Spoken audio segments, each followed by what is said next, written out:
अल्हम्दुलिल्लाह अल्हम्दुलिल्लाहि रब्बिल आलमीन वल आक़िबतु लिल मुत्तक़ीन वस्सलातु वस्सलामु अला सय्यिदिर रुसुल अस्सलातु वस्सलामु अला सय्यिदिर रुसुलि व ख़ातमिन नबिय्यीन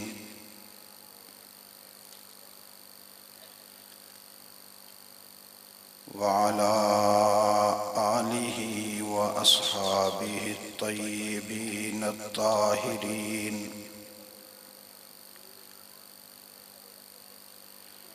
ला सिय्यमा अल खुलफ़ाइर राशिदीन अल महदीन व लानतुल्लाहि अला आदाइहिम व आदाइल इस्लामी वल मुस्लिमीन अम्मा बादु अऊज़ु बिल्लाहि मिनश शैतानिर रजीम बिस्मिल्लाहिर रहमानिर रहीम यरफ़इल्लाहुल्लज़ीना आमनू मिनकुम वल्लज़ीना ऊतुल इल्म दरजात वल्लाहु बिमा तामलून खबीर सदक़ल्लाहुल अज़ीम।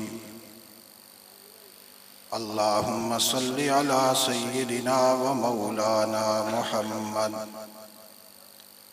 व अला आलि सय्यिदिना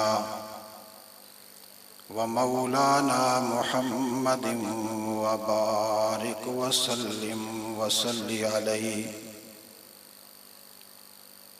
सलातन दाइमन अबदन अबदा अला हबीबिका खैरिल खल्क़ि कुल्लिहिम हुवल हबीबुल्लज़ी तुरजा शफ़ाअतु लिकुल्लि हौलिम मिनल अहवालि मुक़तहिमी।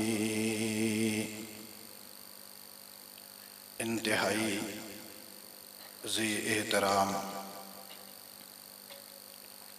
आज की इस खूबसूरत हसीन तालीमी दीनी रूहानी इस्लाही नशिस्त में शरीक अहले इल्म उलमा इकराम का एक जम्मे गफ़ीर अरबाब इल्म दानिश इल्म हुनर से ताल्लुक़ रखने वाले तमाम अहबाब, आज भी हम्दुलिल्लाह ताला यहाँ गौरी टाउन फेस 1 में जामे मस्जिद उवैसे करनी में बेहतरीन और अज़ीमुश्शान तालीमी इदारा अल जामिया अल इस्लामिया वल असरिया उसमें हम सब जमा हुए हैं। ये गुलशन चमकता हुआ देखकर और ये हसीन फूल अपनी मीठी ज़बानों से कुरान पाक की तिलावत करते हुए अल्लाह और अल्लाह के रसूल सल्लल्लाहु अलैहि वसल्लम की शान और अज़मत में गुफ्तगू करते हुए यूं लग रहा था कि जैसे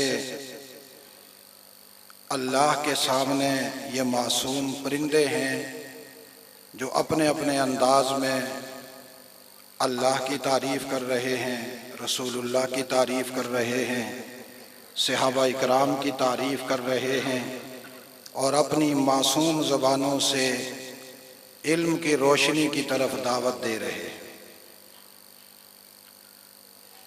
मैंने मुख्तसरन चंद बातें आप हज़रात से दावत व फ़िक्र के अंदाज में करनी है, क्योंकि ये इदारा मेरे इंतहाई मोहतरम मुफ्ती आसिफ फ़ारूकी साहिब की जान फिशानी, अर्क-रेज़ी, मेहनत और काविश के साथ वजूद में आया और उनके साथ जितने उनके तालीमी रुफ़क़ा हैं उनकी मेहनत देखने में नज़र आई। तालीम के नाम पर दुनिया में बहुत सारे इदारे काम कर रहे हैं। आप जिस मुल्क में चले जाएं, जिस शहर में चले जाएं, जिस कौम में चले जाएं, जिस मज़हब में चले जाएं, हर जगह पर आपको तालीम के नाम पर काम करने वाले अफराद मिलेंगे, तालीमी इदारे मिलेंगे। वो दरसगाहें जो इल्म व हुनर से ताल्लुक़ रखती हैं, या वो दरसगाहें जो फ़नून के उलूम से ताल्लुक़ रखती हैं, तमाम लोगों का दावा ये है कि हम इंसानियत को तालीम की राह पर गामज़न कर रहे हैं। मेरे और आपके लिए ये सोचने की बात यह है कि हम बाहैसियत मुसलमान अल्लाह के रसूल सल्लल्लाहु अलैहि वसल्लम की उम्मती होने की हैसियत से हमें यह फैसला करना चाहिए कि दुनिया में जितनी तालीम के नाम पर इदारे कायम हैं, इनमें तालीम कहाँ कहाँ पर है और दुनियावी फ़नून कहाँ कहाँ पर है जिसको तालीम के नाम पर बेचा जा रहा है। कुरान हकीम की जो आया करीमा मैंने तलावत की, इसमें अल्लाह ने दो जमातों की अज़मत को बयान किया। एक वो जमात जिन्हें अहले ईमान कहते हैं, यरफ़इल्लाहु अल्लज़ीना आमनू मिनकुम, तुम में से जितने लोग अहले ईमान हैं अल्लाह ने खुद इनको बुलंद किया।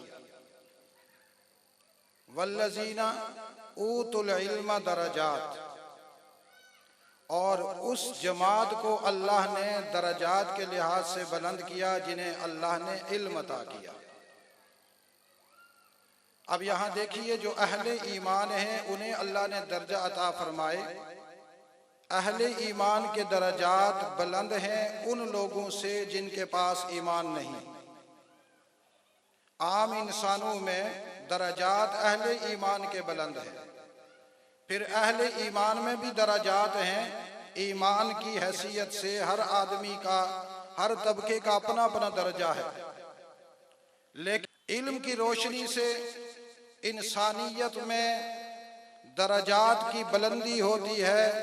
अहले ईमान में अहले इल्म का दर्जा इसलिए बुलंद है कि वो अहले ईमान के लिए रहनुमा बनते हैं, अहले ईमान को रोशनी दिखलाते हैं, तालीम से हमकनार करते हैं, अहले ईमान के तमाम तबकात को इल्म की रोशनी से मुनव्वर करते हैं।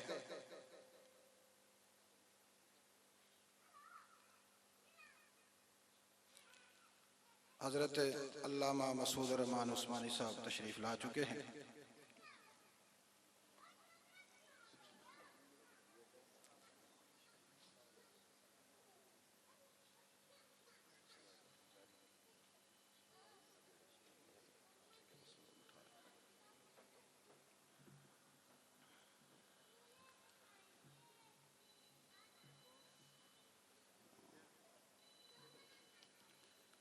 दो चार मिनट जरा तवज्जो फरमा दीजिए कि मैं बड़ी काम की बात आपके दिमाग में उतारना चाहता हूँ।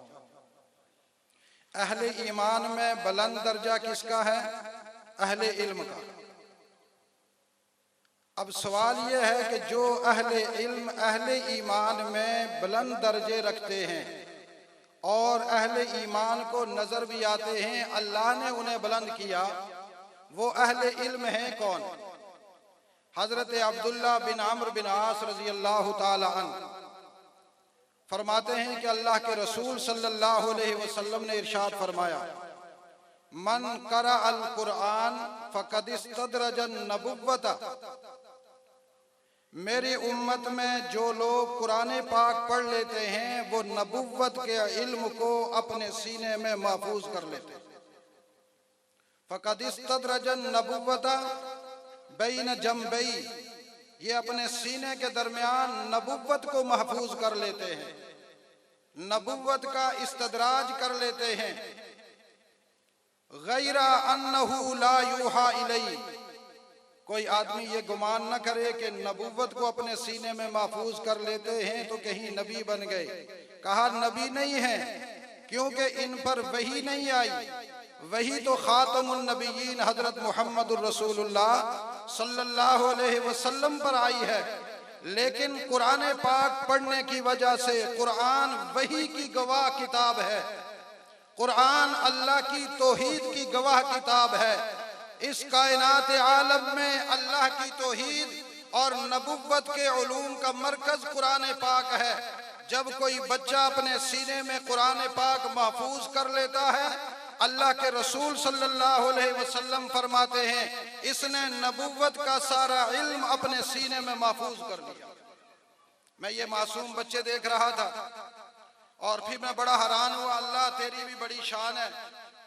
नबुव्वत का इल्म, और सिर्फ नबुव्वत नहीं, इमामुल अंबिया का इल्म, कायनात अर्जी और समावी में अल्लाह की मखलूकात में सबसे आला इंसान का इल्म, हजरत मुहम्मदुर रसूलुल्लाह का इल्म, जो नबुव्वत की सूरत में आपको दिया गया। हुजूर की बरकत से क़यामत तक इन मासूम बच्चों के सीनों में वो कुरान महफूज होता है। लोग कहते हैं छोटी उम्र का हाफिज़े कुरान है, अर्शे बरीन का मालिक रब्बुल आलमीन कहता है। हजरत मुहम्मदुर रसूलुल्लाह कहते हैं ये मासूम बच्चा मासूम नहीं रहा, इसके सीने को चीर कर देखो, इसके सीने में नबुव्वत के उलूम महफूज हो चुके हैं। अब ये कोई मामूली बात है? इन अहले इल्म को कुरान पाक कहता है कि अल्लाह ने बुलंद दर्जे अता किए, चूंकि इन्होंने कौमों की रहनुमाई करनी है। और ये बात भी जरा जहन नशीन कर लीजिए, बहसीयत मुसलमान हमें समझनी चाहिए। इस कायनात आलम में इमामत का हक सिर्फ रसूलुल्लाह का है। इस कायनात आलम में इख्तिदार का हक सिर्फ रसूलुल्लाह का है। बरतरी का हक सिर्फ रसूलुल्लाह का है। और रसूलुल्लाह के बाद हुजूर की उम्मत में यह हक हासिल किया है कि हुजूर की बरतरी को कायम रखें। हुजूर की बरतरी को कायम रखने के लिए कौम के बच्चों के सीनों में हुजूर का इल्म होना जरूरी है, तालीम होना जरूरी है, ताकि जब ये बच्चे बड़े हों माशरा तश्कील दें, कौमों की रहनुमाई करें, अरबाब इक़्तिदार बने, अरबाब इंतजाम बने, कौम के रहनुमा बने, इनकी जुबान पर इल्म मुहम्मद बोल रहा हो और इनके अमल में किरदार मुहम्मद चल रहा हो। इसलिए ये तालीमी इदारा आप हज़रात को दावत दे रहा है कि आप इन तालीमी इदारों को अपने अमल के जरिए से मजबूत करें। यह हमें करना चाहिए या नहीं करना चाहिए? ये जो अहबाब बैठे हैं बहसीयत रसूलुल्लाह के उम्मती होने के, जरा ये बतलाएं कि जो हमारे दीनी इदारे हैं, कौन से इदारे?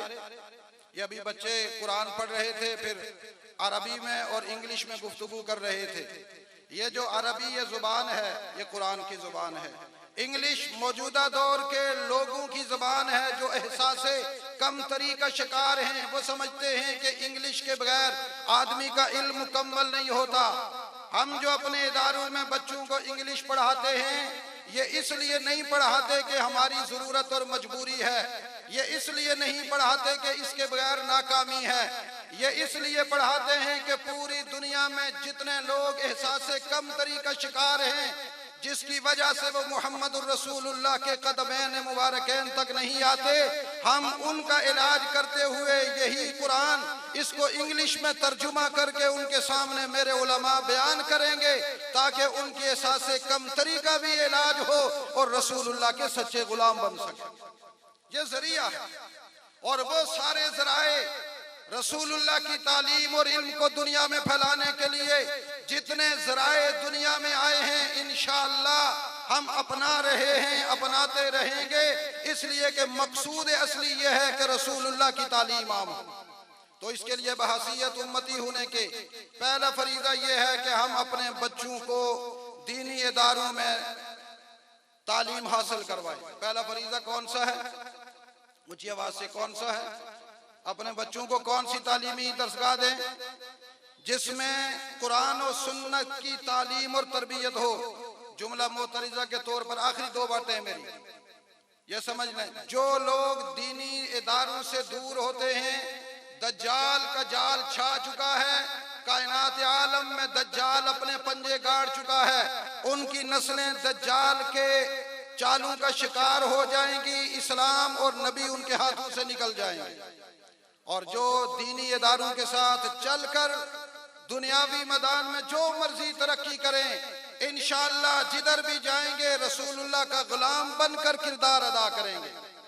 तो हमारे लिए पहला दर्जा ये है कि हम रसूलुल्लाह के गुलाम बनकर अपने बच्चों को दीनी तालीम दें। नंबर 2, इन तालीमी इदारों को हमारे नबी ने ये कहा, अल्लाह ने ये कहा। मैं बड़ी जिम्मेदारी से बात कर रहा हूँ बिहम्दिल्लाह ताला। कुरान पाक की आयात अहादीस नबविया मेरे पास ढेरों मौजूद है। अल्लाह ने कहा, अल्लाह के नबी ने कहा, इन दीनी इदारों को अपने माल में से माल देकर मजबूत करो, और अगर तुमने अपनी दौलत अल्लाह के दीन में काम करने वाले इन दीनी इदारों को पेश ना की, कल क़यामत वाले दिन मेरे यहाँ तुम्हारे लिए अज़ाब अलीम तैयार करके रखा हुआ है। वल्लज़ीना यकनीज़ून अज़्ज़हब वल फिज़्ज़ा वला युनफिकूनहा फी सबीलिल्लाह फबश्शिरहुम बिअज़ाबिन अलीम। कायनात के लोगों, जिनके पास सोना चांदी माल जर दौलत मौजूद है, वो अल्लाह के रास्ते में खर्च नहीं करते। वला युनफिकूनहा, कुरान छान लीजिए, इन्फाक फी सबी, जहां पर भी इन्फाक का जिक्र आया है वहां फी सबीलिल्लाह है। मुसलमान का माल अल्लाह के रास्ते में लगना चाहिए। और फी सबीलिल्लाह की सबसे बड़ी अमली तस्वीर मौजूदा दौर में मदारिस अरबिया है, जो सारे दीनी रास्तों के लिए रास्ते हमवार करते हैं। अगर ये खर्च नहीं करेंगे तो फबश्शिरहुम बिअज़ाबिन अलीम, मैं अल्लाह की तरफ से उन्हें खुशखबरी सुना दो, तुम मेरे दीनी इदारों के साथ माली तावन न करो, कल तुम्हारे लिए अज़ाबुन अलीमुन ऐ मुलिमुन, तकलीफ दे अज़ाब तैयार करके रखा है।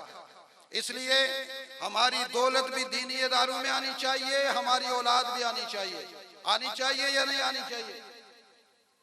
जिन जिन बंदों को मेरी इस बात से इत्तेफाक है हाथ खड़ा करें। आनी चाहिए या नहीं आनी चाहिए? हम ये अपना वो बना लें। अभी सब इदारे में खड़े हैं, मैं इनके बात कर रहा हूँ जो यहाँ मौजूद है। अहद कर लें, हम अपनी आमदनी में से मुख्तसर, उससे ज्यादा जिस तरह हम घर के अखराजात को कंट्रोल करके डॉक्टर की फीस भर देते हैं, अदालतों की फीस भर देते हैं, वकला की भर देते हैं, बच्चों के लिए जुमेरात हफ्ते इतवार को पिज़्ज़े और इस तरह की चीजों के लिए पैसे निकाल लेते हैं, रसूलुल्लाह के दीन के लिए हिस्सा निकालेंगे, इंशाअल्लाह निकालेंगे। और सिर्फ ये ना देखा करो ज़कात आएगी तो देंगे, हदिया ज्यादा दो। हदिया, ऊंची आवाज से हदिया ज्यादा दो, अतिया ज्यादा दो। दो काम आप करो, मैं अल्लाह को गवाह बनाकर जमानत दे रहा हूँ, गलत हुआ तो क़यामत वाले दिन मेरा गिरबान पकड़ लेना। अपनी औलाद को रसूलुल्लाह की तालीम के लिए वक्फ करो, अपने माल को इन पर खर्च करो, कल क़यामत वाले दिन सबसे पहले अल्लाह अपने महबूब का आपको दीदार करवाएंगे इंशाअल्लाह। अल्लाह मुझे और आपको अमल करने की तौफीक नसीब फरमाए। व आखिर दावाना अल्हम्दुलिल्लाहि रब्बिल आलमीन।